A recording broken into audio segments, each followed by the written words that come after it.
who is of the Deer clan and who is Executive Director of the Seneca Media and Communications Center. He has been a lifelong photographer, videographer, and independent media producer, working especially on indigenous and environmental topics. Jason has a PhD in natural resources from Cornell University and has done extensive research on the intersection of digital storytelling, indigenous ways of knowing, and environmental education. He is currently finishing editing a documentary entitled Denying Access, No DAPL to No DAPL. NAPL. NAPL. No dapple, no napple. Yes, no dapple to no dapple. Yes, yes. It's yeah. And then we have Darlene Spruce, who we also had last year. Darlene. Thank you. This is why we need to meet more often. Is a member of the Seneca Nation Hawk Clan. She is a lifelong resident of the Cattaraugus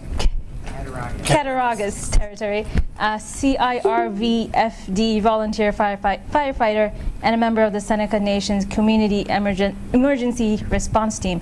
She is also part of a community grassroots group called Onondaga Protectors, whose purpose is to protect Mother Earth, treaty rights, and tribal sovereignty, and fight social and environmental injustices.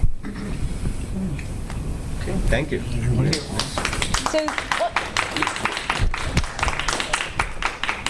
So one of the first things we really want to know from you is, what do you do and how do you protect water? Obviously, we are in a very white space and we have very little understanding of the work that you do. And so I think it would be, first of all, really nice for us to know what it is that you do and understand it the best we can.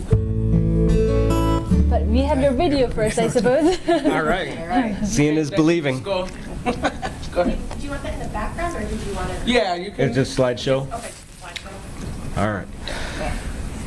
Well, they're pointing at me, so I guess I'll say a few things. We really came together, and I mean, different of us have known each other, but the events around what took place at the Standing Rock Lakota Nation in the fall of 2016 was, of course, significant for all indigenous people and all environmentally minded people worldwide. It was huge, and it had a profound impact on us too. And when we came home from that struggle there, we found out that National Fuel was trying to put in a fracked gas pipeline from Pennsylvania up into Canada, right here through our backyard, crossing over 100 different waterways. And so we got together, and we have a lot of different talents and skills within our group. So, you find us everything from college campuses to Buffalo Bandits games, having, flash mob round dances and Walmarts, by our territory, and a little bit of this, a little bit of that. Anybody else want to jump? You got it. All right. You're doing good. You want to sing? Yeah, for myself, I've been pretty much lifelong involved in indigenous issues. And I was actually going to school here when the Wounded Knee takeover started. And carloads of us went out there. And I didn't really have a lot of background in our own indigenous ways. But there was a Native program here. I think there was 30-some Native students. And a bunch of us went out to Wounded Knee, and same thing, we came back with this energy. And I myself didn't know how to use it. And I directed myself toward retaining our language and our culture. And I tried to help keep us based in that understanding of our connection with water. And another thing that happened was the longest walk. I don't know if you've heard about that, the walk across the country over indigenous issues. And I myself was actually waiting for this opportunity for something like Standing Rock to come about. And when I saw this, I said, oh yes, this is it. And we went out there in November, and same thing. We come back with this energy. Now I have a better understanding how to use it. And I'm so glad about the social media is so prevalent. We're still building this network. But that's what all of us continually try to do, is build this network of resistance and environmental consciousness. And I've connected with so many other indigenous people across the country, and we're still in contact. And we're just building it, and it's one of the reasons I'm glad to be here. I think that's all I got right now. And so what led you to become water protectors? I know you, Clarence, you talked a little about that, but maybe, in more depth, Excuse me. I don't even need it. I don't even need a mic, but I'll use it to make it look good. What was your question now? What led you to become water protectors? Okay, like Jason had mentioned that we all did go down to Standing Rock to help with the fight down there and the struggle, and it really did bring a lot of people together, and it woke a lot of people up, and I'm one of them people. It brought me back to who I am as a Native person, as an Indigenous person. And I grew up in with the religion and with the way of life of being Native, so it didn't dawn on me until all this, it brought me back to Mother Earth. So for me, it really helped me, and I guess all of us in our group. Like they said, they had mentioned, it did, I guess we all got like a fire lit within us. So what happened down there, like we didn't realize there was stuff going on here in our own backyards, and we're traveling, all across country to help other tribes and their struggles, and it lit that fire. We came home and we started with the Northern Access Pipeline, and we did a lot of work doing that, and for now, as I know, it stopped. But right now, on the ongoing is that we're working on the Allegheny River, the Ohio. They got the Countersport is going on right now. They're trying to put a wastewater treatment plant that's gonna eventually flow into the Allegheny and contaminate it. They say it won't, but we all know it will. So that's what we're currently working on now. We still have that fire within us. We're still ready to fight this fight, no matter what we got to do. So, and I'm in it to the end. For me, I think that it was awakening for the universal responsibility that we all have as human beings, not just natives, to protect the Mother Earth, the waters, the people. We say Ganonyo and Ganonyo, and we give thanks to all the things in the natural world, and we give greetings to the natural world, and we appreciate the natural world. So that going to Standing Rock really awoke that need, and that need is all over the place, and it's right here in our backyard. So that fire that we continue to fuel, we fuel it right here in our own backyard now, even though it took us to go halfway across the country to start it. That universal responsibility is basically one for all of us. Yes. Mm-hmm. And what kind of support do you wish you had from the community?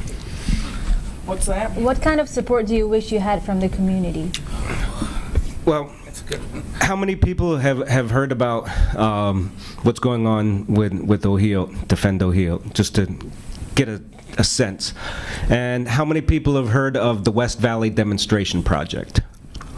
Okay, also about half of you. So we'll just give you sort of the 1 minute, 2 minute summary of each, and then what we've been working on those issues, because those are two very major issues facing two of our territories. So water and living next to the water has always been central to our people. Ununtuaka refers to a hill that's at the south end of Canandaigua Lake in the Finger Lakes.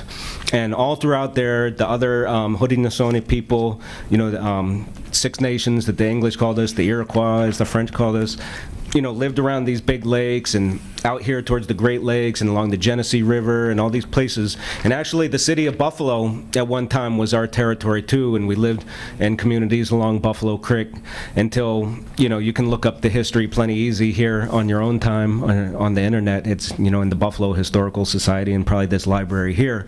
But we were cheated out of Buffalo, and then we were people moved to other territories, and the majority of our nation were living along the Cattaraugus Creek and the Allegheny River.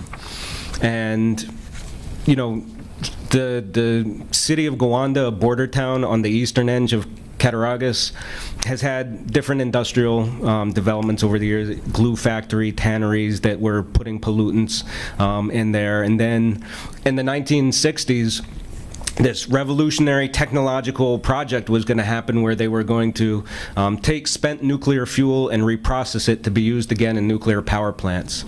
And they built this facility, a private company, Nuclear Fuel Services Incorporated, built this facility just upstream from our territory and began storing millions of cubic tons of radioactive waste in substandard pits. The place probably wasn't even built to the standards they had then. And so in the late 60s, they were due for upgrading some of their facilities, and they're looking at a $15 million expansion. Then the DOE and the Nuclear Regulatory Commission made some new, more stringent rules, and it would have added like another $600 million to the infrastructure. So they bailed and left all that waste, and for New York State and the federal government to deal with it, and us as the main community downstream living and utilizing. Because upstream, the non-native part, you know, there's some dairy farms, and people don't really live along, but in our community, people do, and it's the water in both territories goes right through and is part of the lifeblood of the community for fishing, spearfishing, recreation, you know, going around. And so there's been leakages at this nuclear plant, and they came up with this way to glassify the waste, and they've been working it. So even though it's technically been closed, it still runs like 24 hours a day and has armed security against terrorist actions, and has people engineering concrete casks that are only going to last 50 years to store stuff that has half-lives of 150,000 million years. So we've been pushing for a cleanup. Most recently, there's been scoping hearings about the supplemental environmental impact statement, because some years ago they came up with a plan in 2010 to decommission it and figure out what to do with all this waste. And so now they've finished phase 1, and they're like, okay, they're taking comments on phase 2. And so something you can do is inform yourself. There's I think it's seiswestvalley.com is the official site where you can get some of the information. There's still open comments on it until, for I think, another 3 weeks, so you can do a little research on the subject, get educated, and submit comments and demand that what we've been asking for, and was consistent in the community hearings that we were all a part of last week with the DOE, Department of Energy, and NYSERDA listening to us, was that there's got to be a full 100% cleanup, because they have some other ideas. Well, maybe we'll clean some and store some still on site. No, full cleanup. The Seneca Nation needs to be active. There's a formal term for it, like active partner or active agency, cooperating agency. So the Seneca Nation has an official voice at the table in the decision making. You know, that's anything less is really not going to be acceptable to us. And then lately, you know, in the last 2.5 months, you know, we just happened to find out that, so we have that already, this loaded gun with Russian roulette sitting at the, you know, upstream, and now they want to use the highly radioactive fracking wastewaters from the Marcellus Shale in Pennsylvania and process it into supposedly clean water and put it into a municipal water system that discharges right into the headwaters of the Allegheny. So you can go to defendohio.org. It's on our shirts, and you know, I brought some newspapers in the back that some friends of ours, some real strong allies out of PA who've been doing strong investigative journalism work on the issue. You could pick up one of them. There's at the table back there, the Sierra Club's table, there's a Take Action. Go visit them. They've got some printouts with more information. Elected officials you can call and register your concerns. You can get on email lists. We have community meetings every Monday at the Allegheny Community Center, 6 o'clock, potluck. You're more than welcome. It's about an hour and 20-minute drive from Buffalo.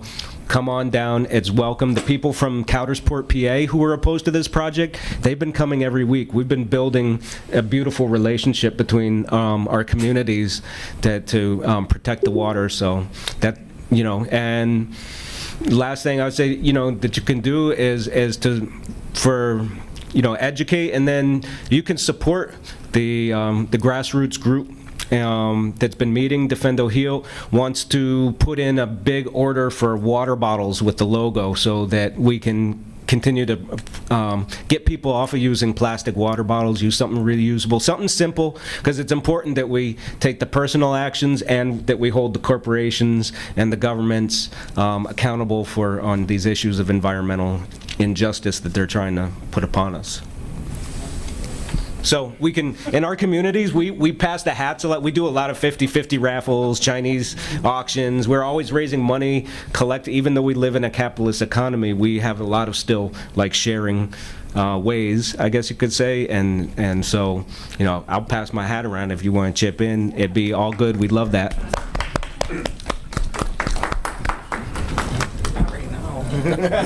No, we'll wait. So we have, Not now? Okay. Right at the end. Put it back down. so Onondaga got water protectors. We are also helping out with the beach cleanup of the Reservations, Seneca Nation Beach, and we're doing this the day before Earth Day. That's something that we're doing on the grassroots level. Right. And we also we're helping one of our family members, Maria Maybe, with the nuclear-free walk that they start at West Valley the next morning on Earth Day at sunrise. They do a sunrise ceremony, and they're going to do kayak. Run, walk, kayak. There we go. Run, We're walk, going to run, walk, and kayak that Either day. whatever you can do. If you can run, you can run. And we're going to end at the Seneca Nation Ride, Beach I that my we're cleaning truck. up the day before. Well, those are great recommendations for things that we can do. Anything else you want to add to that before we end? Same. Clarence? I just think it's important we teach our children. One of the main aspects of our ways is to listen to and to teach the children our ways, and to watch out for those that are still coming. We call it Dadigosandonjigs, the faces that are still in the ground coming. And that's where the water is too. That's why we want to protect the water. And a woman had mentioned at the last meeting, we're born in water. And every time we meet, it's just opens your eyes more, like how related we are to each other and to the natural surroundings. And that's the main part of our. I don't like to say culture because I speak Seneca all week. I try to speak Seneca all week, and what we say is Nyungwe Yotde. It's kind of our ways, our words. I guess that's all I got. Unless you got questions. Are there questions from the audience that we have a few minutes so we can take some questions? You have time for a song? We do have a time for a song. See you later. Good. That sounds awesome. Yeah, this is one of the ways that we just got started was Dee's got a great singing voice, real carries, and that's things that we do a lot of singing at camp at Chati Shakoin, at Standing Rock, when we'd have rallies, Right. flash mobs at the Bandits. You come out the game and you find her singing. You find me singing everywhere. So what do you want to hear? Walking after midnight?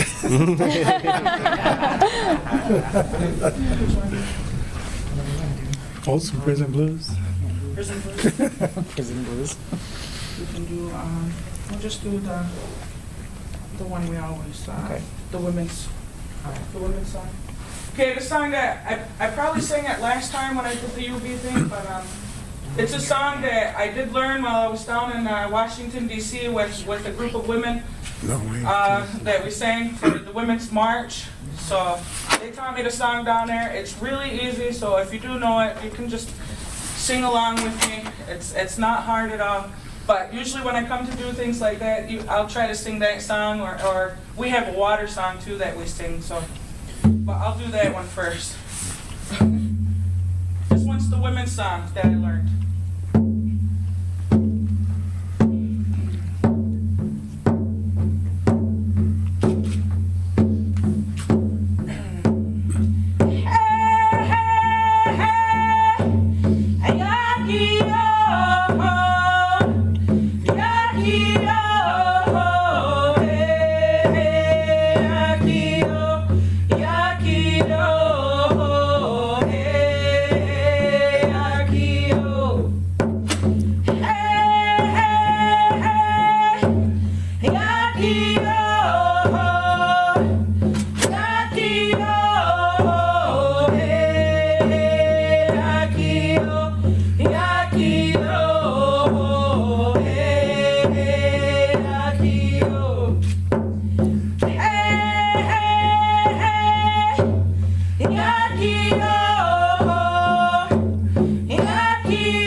Thank you.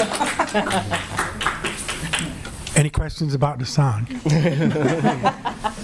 And Vicky, do you have a question? Yeah, well, actually, I would like to know how would you translate what that?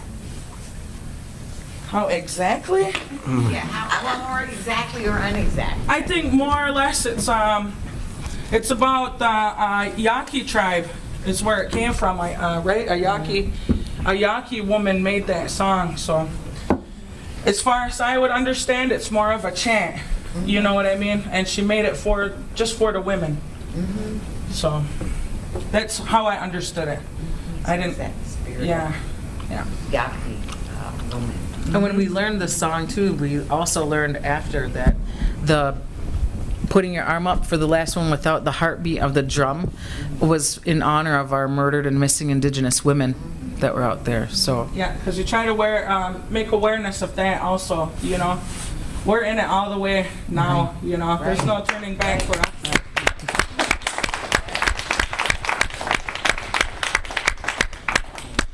Well, thank you so very much. That was wonderful. That song was wonderful. I don't think I have the words to really say anything after that, but thank you so much. Wonderful having you here. I hope you come back again. Yep. yes. Thank you. Yeah. Yeah. Yeah. Yep.